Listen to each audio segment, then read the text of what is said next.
నమస్తే, welcome to our channel. నేను మీ పద్మావతి. ఈ రోజు మనతో పాటు ప్రముఖ ఆధ్యాత్మికవేత్త మరియు జ్యోతిష్య పండితులు డాక్టర్ ముల్లపూడి సత్యనారాయణ గారు ఉన్నారు. ఆయనతో మాట్లాడి మరిన్ని విషయాలు తెలుసుకుందాం. చూసేసేయండి. నమస్కారం గురువు. నమస్కారం పద్మావతి. గురువు గారు, వాస్తవానికి మనం శని గ్రహం నుంచి వచ్చే అన్ని రకాలుగా సేఫ్ అవ్వాలని ప్రతి ఒక్కరు ఈ మధ్య కాలంలో మరి ముఖ్యంగా మాట్లాడుకుంటే నువ్వుల దానాలు, నువ్వుల నూనెతో అభిషేకాలు ఈ మధ్య కాలంలో ఎక్కువ ప్రచారంలో ఉన్నాయి. అయితే ఇప్పుడు ప్రస్తుతం గరికిపాటి గారు అన్న ఒక మాట ఏదైతే ఉందో అది పెద్ద వాగ్వాదానికి గురవుతుంది. ఆయన ఏమన్నారు అన్న దాని గురించి పక్కన పెట్టేస్తే, ఎక్కడ భూమి మీద ఏదో మూలను ఉండి నువ్వులు దానం ఇచ్చేస్తే ఆకాశంలో తిరిగే గ్రహాలు మారిపోతాయా అని గరికిపాటి గారు ఉన్నారు. అయితే కొంతమంది దాన్ని అంగీకరిస్తున్నారు. నిజమే కదా, ఆయన అన్న దాంట్లో తప్పేముంది, నువ్వుల దానం ఇస్తే అన్ని దోషాలు తొలగిపోతాయి అని అంటే. కానీ శాస్త్రం ప్రకారం మాట్లాడే కొంతమంది బ్రాహ్మణులు మాత్రం ఒకవేళ గరికిపాటి గారి ఇంట్లోనో లేకపోతే వారి కుటుంబ సభ్యుల్లోనో ఎవరో కాలం చేస్తే నువ్వుల దానం వదలరా? అప్పుడు వాళ్ళ తండ్రి గారు నువ్వుల దానం అందుకున్నప్పుడు, పిండ ప్రదానం వాళ్ళ తండ్రి గారు అందుకున్నప్పుడు ఎందుకని ఇక్కడ భూమి మీద వదిలే నువ్వులు గ్రహాలకి ఇచ్చేవి, ఆకాశంలో తిరిగే గ్రహాలు ఎందుకని అందుకోవని అంటున్నారు. అయితే ఒక గరికిపాటి గారికి ఒక ప్రియుడు శిష్యుడిగా ఉన్న మీరు అసలు ఆయన ఏం చెప్పాలనుకున్నారు? ఈ హితంతవాదువులంతా ఏం అర్థం చేసుకున్నారు? వాళ్ళకి మీరేం చెప్పాలనుకుంటున్నారు అసలు? తప్పకుండా అమ్మా. గరికిపాటి నరసింహారావు గారంటే ద్విసహస్రావధాని, నాలెడ్జ్ హబ్. ఆయన అవును, పద్మశ్రీ అవార్డు గ్రహీత. నా చిన్నతనం నుంచి కూడా నేను శంకరమఠం రాజమండ్రిలో భారతీ తీర్థస్వామి వారు శృంగేరి మఠం పీఠాధిపతి జగద్గురు ఆదిశంకరాచార్యులు వారు, ఆయన భారతీ తీర్థస్వామి వారు. ఆయన ఆ శంకరమఠం ఆయనదే కాబట్టి అక్కడికి వచ్చేవారు. అక్కడ మామిడాన్న శాస్త్రగిరిరావు గారిని వాళ్ళ దంపతులు అది నిర్వహించేవారు. మేమందరం స్టూడెంట్ ఏజ్లో గరికిపాటి నరసింహారావు గారిని, తర్వాత బేతబోలు రామబ్రహ్మం గారు పొట్టి శ్రీరాములు యూనివర్సిటీ తెలుగు ప్రొఫెసర్, రేమళ్ళ సూర్యప్రకాష్ శాస్త్రి గారు, ఆయన వేద పండితులు మా గురువు గారు, ఆయన మధుర కృష్ణమూర్తి శాస్త్రి గారు, వీళ్ళంతా మా గురువులే. కాబట్టి పురాణ మండి రాధాకృష్ణమూర్తి గారు, ఇలా మహాపండితులందరినీ కూడా వారు పిలిచేవారు. స్టూడెంట్స్ కూడా వేదపట్టణం స్టూడెంట్స్ అందరినీ పిలిచేవారు, వేదపట్నం చేయించేవారు, వేద ఘోష జరిగేది, అందరినీ గౌరవించేవారు. ఆనాటి నుంచి నేను చూస్తున్నాను గరికిపాటి నరసింహారావు గారిని. ఇప్పటి నుంచి కాదు, నేను ఒక 40 సంవత్సరాల నుంచి నేను చూస్తున్నాను. కాబట్టి ఆయన ఒక మహాజ్ఞాని, ఎన్నడూ తప్పు చెప్పడు, నిర్మోహమాటంగా చెప్పేటటువంటి వ్యక్తిత్వం ఉన్న గొప్ప వ్యక్తి. కాబట్టే ఆయన కొంతమంది యథార్థవాది లోక విరోధి అని అనడం వల్ల ఆయన మాట్లాడేది సుస్పష్టంగా నిర్మోహమాటంగా మాట్లాడతారు. కాబట్టి కొంచెం గర్వాన్ని అనుకోవచ్చు, కానీ అదేమీ కాదు. ఆయన శాస్త్రహితంగా, శాస్త్రప్రియంగా, శాస్త్రం ఏదైతే చెప్పుద్దో దాన్నే సహేతుకంగా చెప్తారు. ఇంకొకటి ఏంటంటే ఆయన చెప్పే దాంట్లో రేషనల్ థింకింగ్ ఉంటుంది, అంటే హేతుబద్ధంగా చెప్తారు. అండ్ లాజికల్ కన్సిస్టెన్సీ ఉంటుంది, లాజికల్గా చెప్తారు, తార్కికంగా చెప్తారు. అండ్ సైంటిఫిక్ అవుట్లుక్తో చెప్తారు, శాస్త్రబద్ధంగా చెప్తారు. కాబట్టి ఆయన చెప్పిన పూర్తి వీడియో చూడకుండా ట్రోలింగ్ చేస్తూ ఉంటారు. ఆయన శనీశ్వరుడి గురించి ఏం చెప్పారు, శనికి మామూలుగా దానాల గురించి చెప్తూ ఆయన ఉత్తిష్టంతు భూతపిశాచాహ ఏతే భూమి భారకాహ ఏ తేషామ విరోధేన బ్రహ్మకర్మ సమారభే అని చెప్తాం మనం. అందులో అక్షతలు తీసుకొని ముక్కుకు వాసన చూసుకొని ఇలా వెనక్కి వేయమంటారు అక్షతల్ని. దాని అర్థం చెప్తేనే ఆయన ఎంత బాగా చెప్పారు. నాయన, నువ్వు 10 రాళ్ళు వెనక్కి వేసుకున్నావు, ఆ 10 రాళ్లలో ఈ అక్షతలు వెనక్కి వేయడంలో ఉద్దేశం ఏంటంటే, ఆ మంత్రంలో ఉద్దేశము ఒక 4 రాళ్ళు ఇతరులకు ఇవ్వు, వేరుకొని జీవో జీనేదో, జైన మతస్థుడు మహావీరుడు చెప్పినట్టుగా బతుకు బతికించు, అందువలన అందరూ కూడా తీసుకోండి అని చెప్పేవారు. అలాగే దానాలు చేసేటప్పుడు మనకి కేవలం దానం అంటే నువ్వుల దానం ఒకటే గ్రహ దోషాలు పట్టుకున్నప్పుడే దానం కాదు, శని దోషం. మామూలు దానాల్లో, అన్ని దానాల్లోకెల్లా విద్యాదానం గొప్పదని, అన్నదానం గొప్పదని, భూదానం, సువర్ణదానం, ఇలా రకరకాల దానాలు అనేటటువంటివి చెప్పబడ్డాయి. అయితే అన్నదానానికి బాగా ప్రాముఖ్యత వచ్చింది. విద్యాదానాన్ని, ఆయన విద్యావేత్త కాబట్టి కంపల్సరీ ఈ రోజున ఎవరైనా గురువులు మాట్లాడగలిగితే అందరూ కూడా, మనకి చాగంటి కోటేశ్వరరావు గారు కానీ, గరికిపాటి గారు కానీ, బద్దిపత్తి పద్మాకర్ రావు గారు కానీ, సామవేదం షణ్ముఖ శర్మ గారు, అండ్ ఆఖరగా నండూరు శ్రీనివాసరావు గారు వరకు వీళ్ళు చెప్పే దాంట్లో మల్లా చంద్రశేఖర శాస్త్రి గారు వెళ్ళిపోయారు. ఈ పండితులు ఎప్పుడు కూడా, ఈ గురువులు ఎప్పుడు కూడా తప్పు చెప్పరనమాట. ఉన్నంతలో ఆప్టిమిస్టిక్గా రేషనల్గా చెప్తారు. తర్వాత మిగతా కొంతమంది మంచోళ్ళు ఉండొచ్చు ఇలా చెప్పేవాళ్ళు. అయితే ఇక్కడ ఆ దానాలలో విద్యాదానం, ఆయన ఒక టీచర్ బేసికల్గా, కాబట్టి ఆయనకు మాత్రమే గురుస్థానం, గురువు చెప్పే ఆ మెలకువల తెలుసు మిగతా వాళ్ళకంటే కూడా. మిగతా వాళ్ళు మిగతా డిపార్ట్మెంట్స్లో వర్క్ చేశారు.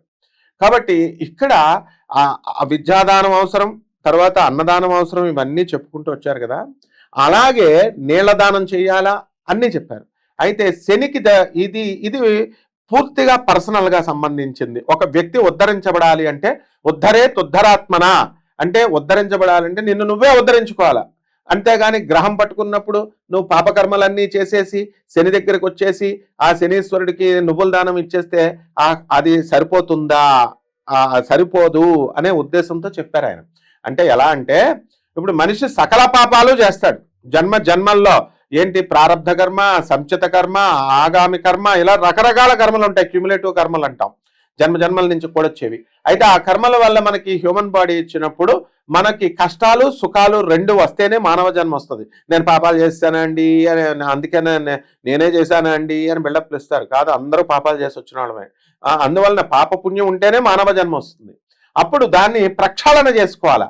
బుద్ధి కర్మానుసారిని కర్మ నుంచి చేసుకోమని చెప్తున్నారు గురువు గారు, గరికపాటి గారు.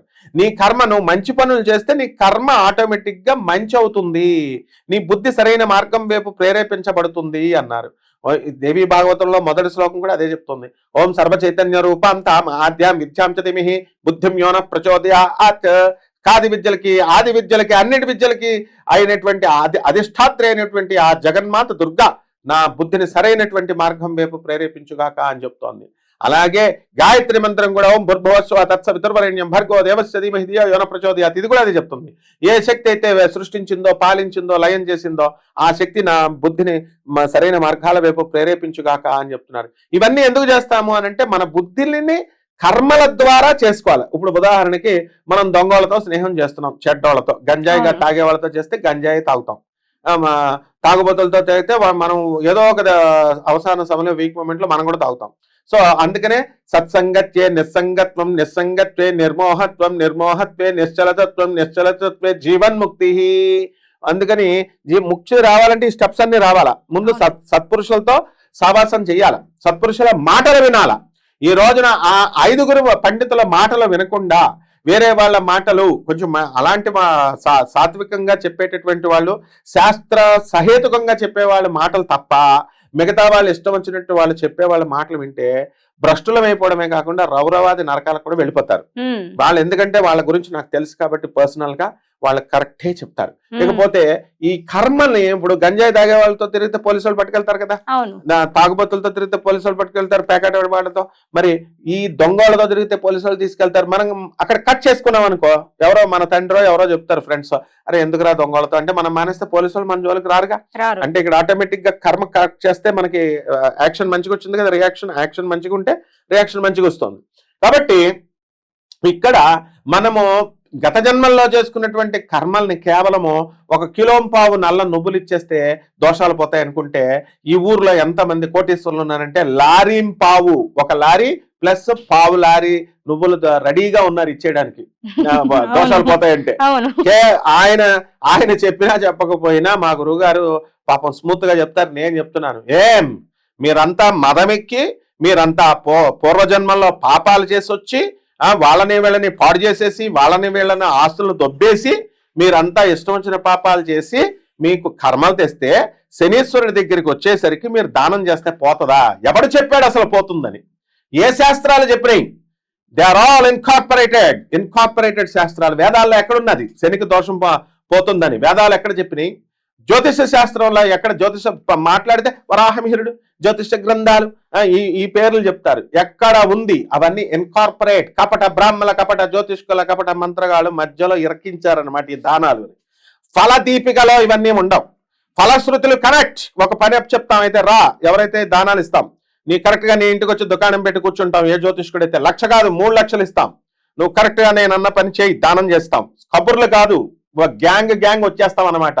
గురువు గారిని అంటే గ్యాంగ్ యాజ్ అ ప్రొఫెసర్ ఏదైనా అధర్మణ మీద పండితుడిగా వార్నింగ్ ఇస్తున్నాను అందరికీ కూడా. ఎందుకనంటే ఈ ఫలాలు రావు, వాళ్ళ కర్మల్ని బట్టి ఫలితాలు వస్తాయి. కాబట్టి ఇక్కడ ఏం జరుగుతుందండి మనకి ఇది అంటే, అక్కడ మనం దాన ధర్మాల వల్ల అనేది పుణ్యం వస్తుంది, ఇక్కడ దోషాలు పోవు ఇక్కడ. కానీ వీళ్ళు ఏం చెప్తున్నారు, దోషాలు పోతాయి. ఇప్పుడు ఉదాహరణకి శనీశ్వరుడి దానాల్లో ఉన్న లోపం నేను చెప్తాను. ఇప్పుడు ఒక పేషెంట్ ఉంటాడు, కాల్షియం డెఫిషియన్సీ, బోన్స్ బాగాలేదు, నొప్పిగా లేవు, కాల్షియం టాబ్లెట్లు డాక్టర్ వేసుకోమంటాడు, మనం లోపల వేసుకుంటాం, అవునా? ఐరన్ టాబ్లెట్లు, ప్రెగ్నెంట్, అప్పుడు ఈ బోన్స్ కరెక్ట్ అయిపోతాయి. ప్రెగ్నెంట్ లేడీ ఐరన్ డెఫిషియన్సీ ఉంది, ఇనుము లోపం, అప్పుడు ఇనుము టాబ్లెట్లు వేసుకోమంటాడు, ఇనుము వేసుకుంటాం. తోటకూర లోపల తీసుకోవాలా, తినాలి, అప్పుడు వస్తుంది. ఎవరు చెప్పారు ఈ పంతుళ్ళందరికీ? ఎవరు చెప్పారు అసలు తోటకూర దానం చేయమంటారు? శనివారం నాడు మిగతా తోటకూరలో ఇనుము ఉంది, తోటకూర ఇనుము ఉంటే పంతులకు దానం చేయడం ఏమిటి? ఎవరికి చేయాలా? వాళ్ళు తినాలా. ఎవరికైతే దోషం ఉందో వాడు ఆ తోటకూరను తింటే వాడికి ఆ ఐరన్ డెఫిషియన్సీ వల్ల అక్కడ ఆ గ్లాండ్ పనిచేయదు, ఆ హార్మోన్ పనిచేయదు. ఆ హార్మోన్ పనిచేయడం వల్ల వాడికి సరే వాడి దోషాలు కరెక్ట్ అవుతాయి, వాడు తీసుకునే డెసిషన్స్ కరెక్ట్ అవుతాయి. ఎలాగో చెప్తా. చుట్టలు తాగేటటువంటి వాళ్ళు నోట్లో సలైవా ఎక్కువ ఉమ్మి ఊరుతుంది. అలాగే ఇది ఓవర్ సెక్రెషన్ ఎక్కువైపోయింది. ఇక పిల్లలు లేనటువంటి వాళ్ళకి అండర్ సెక్రెషన్, స్టెరాయిడ్స్ ఇచ్చి ఇంజక్షన్లు చేసుకుని వాళ్ళు పిల్లలు అక్కడ హార్మోన్స్ సెక్రెషన్ తెచ్చుకుంటారు. సో ఇక్కడేమో అండర్ సెక్రెషన్ అంటే తక్కువైపోయింది, నోట్లోనేమో ఎక్కువైపోయింది. ఆ రెండు కూడా సమానంగా ఉంటే రెగ్యులేట్ అయితేనే మాత్రమే మనకి ఏమవుతుందంటే ఈ యొక్క హార్మోన్స్ కరెక్ట్ గా పనిచేస్తాయి, గ్లాండ్స్ కరెక్ట్ గా పనిచేస్తాయి, సెక్రెషన్ కరెక్ట్ గా ఉంటుంది. అప్పుడే వాడు వైజ్ డెసిషన్స్ తీసుకుంటాడు, వాడు చేసేది కరెక్ట్ అనమాట. అలా కాకుండా ఇక్కడ ఐరన్ డెఫిషియన్సీ వల్ల మనకేమవుతుంది, ప్రెగ్నెంట్ లేడీ ఆమె తోటకూర తింటేనే ఆమె దోషం పోతుంది. పంతులకు తోటకూర దానం చేస్తే ఎలా పోతుంది? ఇనుము దానం చేస్తే ఎలా పోతుంది? నువ్వులు దానం చేస్తే ఎలా పోతుంది? ఎవరు చెప్పారు అసలు ఈ ఫలదీపిక? ఎవరు చెప్పారు ఈ ఫలశ్రుతులు? ఎవరు ఏ ఋషి చెప్పాడు? ఇదంతా నాన్ సెన్స్, కపటలు కల్పించినటువంటివి. మళ్ళీ ఇంకో విషయం, ఈ యొక్క శనికంట వీళ్ళు మహాపాపాలు చేస్తారు. వీళ్ళు చెప్పే వాళ్ళ బతుకులు నాకు తెలుసు, వీళ్ళందరి బతుకులు కూడా. మరి వీళ్ళు తాగుబోతులై, వీళ్ళు తిరుగుబోతులై, పూర్వజన్మల్లో వీళ్ళు పాపాలు చేసి వచ్చి మనందరం కూడా ఈ శనికంట అంటరాని వాళ్ళలాగా శనిని ముట్టుకోవద్దు, నవగ్రహాల చుట్టూ తిరిగేసి శనిని ముట్టుకోవద్దు అంటారు. శనిని దానాలు ఇచ్చేసిన తర్వాత అక్కడే గుడ్డలు అక్కడే వదిలేసి, నల్లబట్టలు వేసుకుని దానం చేసి అభిషేకం చేసిన తర్వాత అక్కడే వదిలేసి అంటరాని వాడిగా కాళ్ళు కడుక్కొని ఇంటికి వెళ్ళాలా, లేకపోతే నెగిటివ్ వైబ్రేషన్ మీకు వచ్చేస్తోంది అంటారు. తర్వాత బట్టలు అక్కడ వదిలేస్తారు. ఎవరు ఈ బట్టలన్నీ ఎక్కడ వదిలేస్తారండి? చనిపోయిన వాళ్ళు ఇళ్ళకి వెళితే ఆ బట్టలు తడిపి మనం ముట్టుకున్నామని స్నానం చేసి వస్తాం. ఏం శనీశ్వరుడు అంటే అంత తమాషాగా కనబడుతున్నాడా? కాబట్టి శనిని ముట్టుకోకూడదు అంటారు, నవగ్రహాలను ముట్టుకోకూడదు అంటారు. నవగ్రహాలకి ఎందుకు కాళ్ళు కడుక్కోమంటారో గురువు గారు అయినటువంటి గరికపాటి నరసింహారావు గారు క్లియర్ గా చెప్పారు.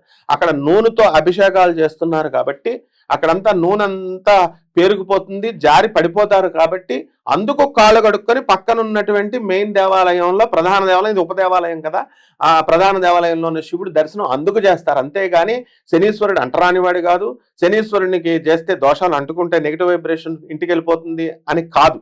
అలాగే ఈ దానాలలో కూడా ఈ యొక్క నువ్వుల నూనె చేస్తే ఆకాశంలో గ్రహాలు ఎలా మారితే చెప్పమను. ఏ గ్రహ అరిష్ట స్థానగతా తేషాం గ్రహాణం శుభ ఏకాదశ స్థల ఫలా వ్యాప్త్యర్థం ఏ దానం కరిష్య అని చేస్తున్నాం. ఏ గ్రహాలు అరిష్ట స్థానాల్లో ఉన్నాయో, చెడ్డ స్థానాల్లో, అటువంటి గ్రహాలు 11 స్థానాల్లోకి వచ్చాయి గాక, శుభమైనటువంటి స్థానంలోకి వచ్చాయి గాక అని పంతులు చెప్పేస్తే వచ్చేస్తాయా? ఎలా వస్తాయి? దానికి ఎలా వస్తాయో మాకు తెలుసు. ముందు విద్వాన్ సర్వత్ర పూజ్యతే, చదువుకున్నవాడు ఎప్పుడు కూడా పూజింపబడతాడు. ఆయన పూజనీయుడు, ఆయన గరికపాటి. కాబట్టి వినమ్రతతో వచ్చినటువంటి వాడు ఆయన. టీచర్ చెప్పినప్పుడు బలుపుతోనే చెప్తారు, మరి గట్టిగానే చెప్తారు, లేకపోతే మెత్తగా చెప్తారా? తర్వాత రెండవది ఈ యొక్క ఇంకొకటి ఏంటి, ఆయన ఏం చెప్పారు, ఆయన ఫుల్ వీడియోలో ఈ దానాలు, అందుకని శని ఎలా మారతాడు, కాబట్టి శని ఇక్కడ క్రింద భూలోకంలో చేస్తే ఆకాశంలో గ్రహాలు ఎలా మారిపోతాయని చలోక్తిగా చెప్తారు ఆయన. ఇప్పుడు ఎలాగంటే గ్రహాలు మరి ఆకాశంలో మారిపోతాయి ఇక్కడ దానం చేస్తే, దాని ప్రాసెస్ తెలుసా? ఉపాసనాపరులైనటువంటి మాకు తెలుసు, పాండిత్యం ఉన్నటువంటి మాకు తెలుసు, మా గురువులు చెప్పారు కాబట్టి మాకు తెలుసు. సీక్రెట్ గా గురువులు శిష్యులకు చెప్తారు. ఇది గురు పరంపర విద్య, ఇది ఎలాగో చెప్తా. ఇప్పుడు మరి దాన్ని పట్టుకొని వాళ్ళ నాన్నగారు చనిపోతే, వాళ్ళ అమ్మగారు చనిపోతే నువ్వులు దానం చేయరా, అవి ఆకాశంలోకి ఎలాగ వెళ్ళిపోతాయి, అప్పుడు ముట్టనటువంటి నల్ల నువ్వులు ఇక్కడ ఇప్పుడు ఎందుకు దానాలు, ఈ మామూలు భక్తులు చేస్తే దానాలు ఎందుకు ముడతాయి? ముట్టవు. అక్కడ ముట్టేవి అక్కడ ముట్టనప్పుడు ఇక్కడ ముట్టవు, అక్కడ ముడితే ఇక్కడ ముడతాయి. ఎలాగా అని ఏవో పిచ్చి పిచ్చి ప్రాలాపనలు మాట్లాడతారు. దీంట్లో బేస్ లేదు, తర్వాత దాంట్లో సారం లేనటువంటివన్నీ మాట. ఏంటంటే హిందూ ధర్మంలో క్లియర్ గా ఏమని చెప్పబడి ఉన్నాయి, తిలలు యముడికి నచికేతుడు అడిగితే యముడు చెప్పాడు, దానికి శాస్త్రం ఉంది. అందుకని మార్కండేయ పురాణంలో, గరుడ పురాణాల్లో చెప్పబడి ఉన్నాయి. రకరకాల పురాణాల్లో ఏ అధ్యాయాల్లో ఉన్నాయో నేను చెప్తాను విత్ చాప్టర్స్. ఆయన నల్ల నువ్వులతో వేసుకుంటారు, అది హిందువు కాబట్టి ఆయన వాళ్ళ నాన్నకి వేసుకుంటారు, లేకపోతే లేదు. మీకేంటి మధ్యలో? తర్వాత శాస్త్రాన్ని గౌరవిస్తారు, ఆయన చేసుకుంటారు, ముడుతుంది వాళ్ళ తండ్రికి, పితృదేవతలకు ఎవరికైనా ముడుతుంది. నువ్వు వెళ్ళి చూసొచ్చావా? మీ నాన్నకి చేసినప్పుడు నువ్వు వెళ్ళి ముట్టిందా లేదా నువ్వు చూసొచ్చావా? ఫస్ట్ చెప్పేవాళ్ళు, మీ నాన్నకి నువ్వులు ముట్టిందా, పితృలోకాల నుంచి మంచి లోకాలకు వెళ్ళాడా, చూసొచ్చావా నువ్వు? అలాగే ఇక్కడ కూడా ఏంటంటే అమ్మా, నువ్వుల దానం చేసుకునే వాళ్ళు చేసుకోండి, చేసుకుంటే మీకు అక్కడ గ్రహాలు మీ కర్మలను బట్టి మార్చేది ఎవడు? గురువు మార్చేది. ఇప్పుడు నువ్వులతో ఇచ్చేసినంత మాత్రాన నీకేమవుతుంది? నువ్వుల దానం చేసేస్తే ఈ ప్రాసెస్ ఏదో వచ్చింది అనుకుందాం, మరే దోషం పోయింది అనుకుందాం. ఒక స్పాంజ్ ఎలాగైతే నీళ్ళని లాగేసిందో ఇలా ముట్టేసుకుంటే వీళ్ళు లాగేస్తుందని ఏదో చెప్తున్నారు కదా, లాగేస్తే ఆ దోషాలు లాగేస్తే అది ఎవరు చేయించేవాడెవడు? ఆ స్పాంజ్ అక్కడ పెట్టి పీల్చేవాడెవడు? వాడే గురువు, వాడే గరికపాటు. అర్థమైందా? ఆయనకే పంగనామాలు పెట్టడానికి మంచి బోధించే గురువులకే వాళ్ళు పంగనామాలు పెట్టి విమర్శిస్తుంటే వీళ్ళ శని దోషాలు ఇంకా పట్టుకుంటాయి. ఎందుకంటే శని జగద్గురువు. కలియుగానికి జగద్గురువులు ఇద్దరే ఉంటారు, రాహువు శని. శని అటానమస్ ప్లానెట్. ఆయన బ్రహ్మ విష్ణు మహేశ్వరుల్ని ఎదిరించి పడేస్తాడు. విష్ణుమూర్తి ఎదిరించేసి విష్ణుమూర్తితో యుద్ధం చేస్తే విష్ణుమూర్తి శనీశ్వరుడు కాలు ఎరగొట్టేస్తాడు. ఆ తర్వాత రావణ బ్రహ్మ మహాజ్యోతిష పండితుడు వాళ్ళ కొడుకు మేఘనాథుడికి ఆ కాలు ఆయుష్మంతుడిగా పుట్టాలి, దీర్ఘాయుష్మంతుడిగా అని పెడితే మిగతా ప్లానెట్స్ అన్ని పోసుకుంటే శనీశ్వరుడు మాత్రమే ఏంటి ఇట్లాంటి ధర్మార్గుడికి ఆయుర్దాయాన్ని ఇచ్చేది అని పక్కగడిలోకి వెళ్ళిపోయాడు. సరిగ్గా డెలివరీ టైం, మండోదరి డెలివరీ టైంకి. అప్పుడు ఆటోమేటిక్ గా వాడు అల్పాయుష్కుడైపోయాడు. మేఘనాథుడు అంటే ఇంద్రజిత్తు చనిపోయాడు. కాబట్టి అటువంటి శనీశ్వరుణ్ణి మీరు అంటరాని వాడిగా చెప్తూ మీరు ముట్టుకోకూడదు, ఇవి మానేసి ప్రదక్షిణాలు చేయకూడదు, ముట్టుకోకూడదు, బట్టలు అక్కడ వదిలేయాలా. అసలు ఇంకో విచిత్రం ఏంటంటే మిగతా గ్రహాలకు ఏం చెప్తారో తెలుసా? బుధుడు బాగాలేదనుకోండి, ఆయనకి ఇష్టమైన కలరు గ్రీన్ అండి, కాబట్టి జాతిపచ్చ రంగు వేసుకోండి, గ్రీన్ కలర్ బట్టలు వేసుకోండి అంటారు. కానీ బుధవారం వేసుకోండి అంటారు. కానీ శని దగ్గరికి వచ్చేసరికి ఈ అరకొర పండిత మహానుభావులు ఏం చెప్తారంటే శనివారం నాడు బ్లాక్ డ్రెస్ వేసుకోవద్దంట. ఇక్కడ ఏమంటారు? బుధుడికేమో పచ్చగా డ్రెస్ వేసుకుంటే ఆయన అనుగ్రహం వస్తుంది, మీకు పచ్చ వేసుకోండి అంటాడు. మిగతా గ్రహాలకి శనీశ్వరుడి దగ్గరకు వచ్చినప్పుడు శనివారం నాడు కంపల్సరీ నువ్వు వేసుకోవాలరా నాయన నల్ల బట్టలు అని చెప్పాలా. అది మానేసి నల్ల డ్రెస్ వేసుకోవద్దు అంటారు. ఆయనకి ఇష్టమైంది చెయ్యాలి. కాబట్టి ఇవన్నీ కూడా ఏంటంటే దొంగ మాటలు, అపరిపక్వ మాటలు, ఎమెచ్యూర్ ఫెలోస్ అంటారు, మెచ్యూరిటీ లేని వాళ్ళు వీళ్ళంతా. ఆయన ఇప్పుడు రాష్ట్రపతి దగ్గరే పద్మశ్రీ పొందిన వ్యక్తి. వెళ్ళి తెచ్చుకోమా. ఈ వీడియోలు చెప్పడం వల్ల రాలేదు ఆయనకి పద్మశ్రీ అవార్డు. ఆయన ఒక టీచర్గా ఆయన ఓరియంటల్ కాలేజెస్లో కొవ్వూరు దగ్గర, అక్కడ కాకినాడలో ఆయన విద్యాసేవలో ఒక 45 సంవత్సరాలు 50 సంవత్సరాలు వేల మంది విద్యార్థుల్ని రాష్ట్రాలుగా తీర్చిదిద్దాడు. ఆయన ఏనాడు కూడా సహేతుకంగా లేనిదే మాట్లాడు. ఈ రోజు కూడా నేను చెప్పినటువంటి ఈ 5గురు పండితులు చాగంటి నుంచి గరికపాటి నుంచి నండూరి వరకు రోజుకు 18 గంటలు చదువుతారు వాళ్ళు శాస్త్ర. ఇందులో ఇంచుమించు ఏ అధ్యాయం, ఏ చాప్టర్ లో ఏ శ్లోకం అడిగితే చెప్పేస్తారు వాళ్ళు. మాకు విద్యాదానం చేసినటువంటి వాళ్ళు వీడియోలు చూసో వాళ్ళు ప్రత్యక్షంగానో పరోక్షంగానో మాకు గురుతుల్యులు వాళ్ళంతా. కాబట్టి మా అసలైనటువంటి మా గురువు గారు భారతీ తీర్థస్వాముల వారు చెబితే, శృంగేరి పీఠాధిపతులు చెప్తే ఇది కాదురా అంటే అది ఆర్డర్. ఇదేముంది, ఇది నోటుకొచ్చింది మాట్లాడుకోవచ్చు వీళ్ళంతా. కాబట్టి శనీశ్వరుడు గొప్ప దేవుడు. ఈయన శని కరెక్ట్. మా గురువు గారు మంచి ఉద్దేశంతో చెప్తే రాంగ్ అంటున్నారు కదా వీళ్ళు. ఏది ఇక్కడ ఉంటే గ్రహాలు అక్కడ మారిపోతాయి. మారవో మీరు లారీంపావు దానాలు చేసినా మీకు మారవరా. నువ్వులు దానం చేసినా, నల్ల బట్టలు దానం చేసినా, ఏం చేసినా భ్రష్టుడికి వీళ్ళందరికీ ఆయుక్షీణులు అయిపోతారు వీళ్ళందరూ. ఎందుకంటే రౌరవాది నరకాలకు పోతారు. ఎందుకంటే శనీశ్వరుడి జోలికి వచ్చి టచ్ చేశారు శనీశ్వరుడిని. అసలే శనీశ్వరుడు మా గురువు గారు. ఎందుకంటే ఆయన శనీశ్వరుడు శాస్త్ర గురువుని ఎదిరిస్తే ఆయుక్షీణం, జ్యోతిష్యాన్ని ఎదిరిస్తే మరణమే. జ్యోతిష్యాన్ని ఎదిరించిన, గురువుని ఎదిరించిన విద్య ఏమొస్తుంది? ఒకటి తర్వాత రెండు వస్తుందిరా అంటే, ఒకటి తర్వాత రెండు వచ్చి సబ్జెక్ట్ వచ్చేస్తుంది. రెండు తర్వాత మూడు అంటే ఎలా వస్తుందండి అంటే ఎట్లా? గురువు గారు చెప్పిన దాన్నే వక్రీకరించినటువంటి వెధవలు, గురువు గారు చెప్పినటువంటి దాన్ని వక్రించి భాష్యాలు చెప్పేటటువంటి వీళ్ళు గ్యారంటీగా రౌరవాద నరకాలకు వెళ్ళిపోతారమ్మా. కాబట్టి ఆయన చెప్పింది ఇది ఉద్దేశ్యం ఏంటంటే, తప్పకుండా దానాలు చేసుకుంటారా నాయనా, కాకపోతే దానాలు అదే పనిగా చేసేసి మాకు ఎంత ఉంటాయమ్మా, 200 ఉండవు నల్ల నువ్వులు. ఆ పంతులు గారులు కూడా అందరూ తీసుకోరు, నల్ల పంతులు గారులు మాకు 500 పైన ఇస్తేనే తీసుకుంటారంటారు, అధిక పారితోషికం. అవి తీసుకుంటే అదే పనిగా దానాలు చేసే వాళ్ళు ఉంటారనమాట. ఒక 500 ఖర్చు అవుద్ది అనుకో, 500 ఇచ్చేసి నాకు 1 కోటి రూపాయలు వచ్చేయాలా, 10 కోట్లు వచ్చేయాలా, 100 కోట్ల కట్నంతో అమ్మాయి వచ్చేయాలా, ఇటువంటి బోగస్ గాళ్ళ కోసం ఆయన చెప్పాడు. ఏమని? అదే పనిగా నువ్వు దానాలు చేసేస్తే ఫలితాలు వచ్చేవి నాయనా, నీకు ఎలా రావాలి, ఎలా వస్తాయి అంటే, నీకు ఎలా వస్తాయి అదే పనిగా రావు, అందులో తత్వం తెలుసుకో అంతే అనమాట. తత్వం ఏంటి? శనీశ్వరుని ప్రసన్నం చేసుకో. గ్రహాలు ఖచ్చితంగా ఇక్కడ భూలోకం నుంచి ఆకాశంలో కూడా మార్చొచ్చు. అదనమాట ఆయన చెప్పిన దాంట్లో ఉద్దేశం అమ్మ. అయితే గురువు గారు, అయితే ప్రస్తుతం ఎవరైతే ఉన్నారో ఈ జ్ఞానులు, పండితులు, శాస్త్రవేత్తలు ఎవరైతే ఉన్నారో, మనకి దానాలు ఇచ్చేసిన, ఈ దీపాలు పెట్టేసిన, ఇదే క్రమంలో నడిచేసిన మనకు అన్ని కలిసి వస్తాయి, అన్ని రకాల దోషాలు పోతాయని చెప్పేది ఇదేది కూడా నమ్మక్కర్లేదు అని అంటారు. అవును, నమ్మక్కర్లేదు. ఎందుకంటే వాళ్ళ ఇంట్లో వాళ్ళ చెంబులు అడుక్కుంటున్నారు అంతా.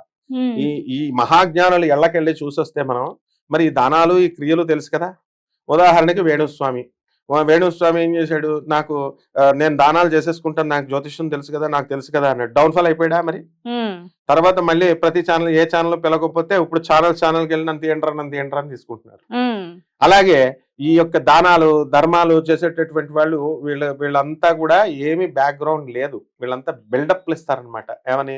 ఏదో కోట్లు కలిసి వచ్చేస్తాయి, లక్షలు, నీకెందుకు కలిసి వచ్చినాయో చెప్పు అని అడిగే కస్టమర్ ఉండడు కదా. గురువు అంటే కొంచెం గౌరవం ఇస్తారు కాబట్టి అడిగేవాడికి చెప్పేవాడికి అడిగేవాడికి చెప్పేవాడు లోకువ. ఓకే, వినేవాడికి చెప్పేవాడు ఏంటి? చెప్పేవాడికి వినేవాడు లోకువ. కాబట్టి ఎన్నో చెప్తారు వీళ్ళు అంతే. వాళ్ళు ఏంటి? వీళ్ళకే కర్మలు పోవు, వీళ్ళ ఇళ్లలోనే అన్ని కష్టాలు ఉన్నాయి. విన్నావా? మహాపండితుల ఇళ్లలో వికలాంగుల పిల్లలు ఉన్నారు, మరి దానాలు చేసేసి సరి చేసేసుకోవచ్చు కదా. మహాపండితులు వీళ్ళు బిజినెస్ ఏదేదో బిజినెస్ చేసేసి మొత్తం లాస్ అయిపోయి, మనం ఏం బిజినెస్ బాగుందరా అంటే జ్యోతిషం బిజినెస్ బాగుందని పెట్టుకున్న మహానుభావులే ఈ రోజున ఆయన విమర్శిస్తున్నారు. వాళ్ళు నాకు తెలుసు. తర్వాత వీళ్ళ ఆచార వ్యవహారాలు ఇవన్నీ కూడా తెలుసు. వాళ్ళ నిష్ఠా గరిష్ఠులు వాళ్ళంతా కూడా. గరికపాటి చాగంటి వీళ్ళంతా నిష్ఠా గరిష్ఠులు. ఎప్పటికప్పుడు నండూరు శ్రీనివాస్ గారు కూడా ఎప్పటికప్పుడు ఉపాసన చేసుకుంటూ, వారు పూజలు చేసుకుంటూ వాళ్ళ పనులు వాళ్ళు ఉంటారు. వాళ్ళని విమర్శించేది తప్పు అమ్మ. నిజంగా గురువు గారు, మీరు చెప్పిన ఒక్కొక్క మాట అక్షర సత్యం. దేన్ని కూడా మనం ఇది కాదు అని వాదించడానికి లేదు. ఎవరైతే ఇలా జరుగుతాయి అని అనేసి ప్రచారాలు అని చెప్పి ఈ కపట గురువులు చెప్పిందే రైట్ అంటారు. అసలు మీ ఉద్దేశంలో ఏంటి? మీరేమనుకుంటున్నారో ఖచ్చితంగా కామెంట్ సెక్షన్ లో కామెంట్ చేయండి. ఇంకా మీకు ఇలాంటివి ఏమైనా డౌట్స్ ఉంటే కూడా ఖచ్చితంగా కామెంట్ చేయండి. ఇలాంటి మరెన్నో వీడియోస్ మీకు ఎప్పటికప్పుడు అందాలి అంటే ఖచ్చితంగా సబ్స్క్రైబ్ చేసుకోండి, షేర్ చేయండి, లైక్ చేయండి.